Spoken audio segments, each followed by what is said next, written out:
Hi, இந்த வீடியோல பாத்தீங்கன்னா இன்னைக்கு கிளாஸ்ல ஒரு பொண்ணு வந்து பாத்தீங்கன்னா சாரி ஓரம் அடிக்கும் போது ஒரு டவுட் கேட்டாங்க. ஸோ இதே டவுட் நிறைய பேருக்கு இருக்கும், அதனால இந்த வீடியோவா போடுறேன். இப்போ பாத்தீங்கன்னா நம்ம நிறைய சாரி வரும், நிறைய சாரி ஒரு ஒன்னுல பாத்தீங்கன்னா ஃபிளவர் டிசைன் தலைகீழா இருக்கும், மேல இருக்கும், உள்ள வெளியே கண்டுபிடிக்க முடியாது. இப்போ ஒரு நார்மல் சாரியில் தான் அந்த மாதிரி நிறைய நம்மளால உள்ள வெளியே கண்டுபிடிக்க முடியாது. ஸோ அப்படி வந்து கண்டுபிடிக்கிறதுக்கு இதுல ஒரு ஐடியா இருக்கு, சொல்றேன் பாருங்க. இப்போ வந்து ஒண்ணு வந்து பாத்தீங்கன்னா, இப்போ நம்ம சாரி நம்ம எப்படி வியர் பண்றோம்னு பார்த்துட்டு அந்த போர்ஷன் வந்து ஃபிளவர் எப்படி வருதுன்னு பாருங்க. ஃபிளவர் வந்து எப்பயுமே மேல் பக்கமா தான் இருக்கணும், தலைகீழா வராது. ஸோ அதை வச்சு உள்ள வெளியே கண்டுபிடிக்கலாம்.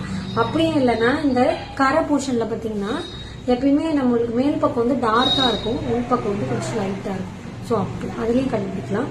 அப்படியும் கண்டுபிடிக்க முடியல அப்படின்னா இந்த கரை பகுதியில எல்லா சாரிலையும் குட்டி குட்டி குட்டி குட்டி ஹோல்ஸ் வரும்.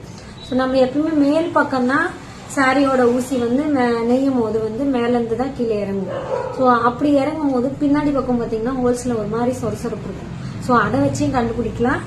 அதே மாதிரி பார்டர், சின்ன பார்டர், பெரிய பார்டர், நிறைய நான் எத்தனையோ சாரி நான் கூட இப்ப கூட மாத்தி ஓரம் அடிச்சிருக்கேன்.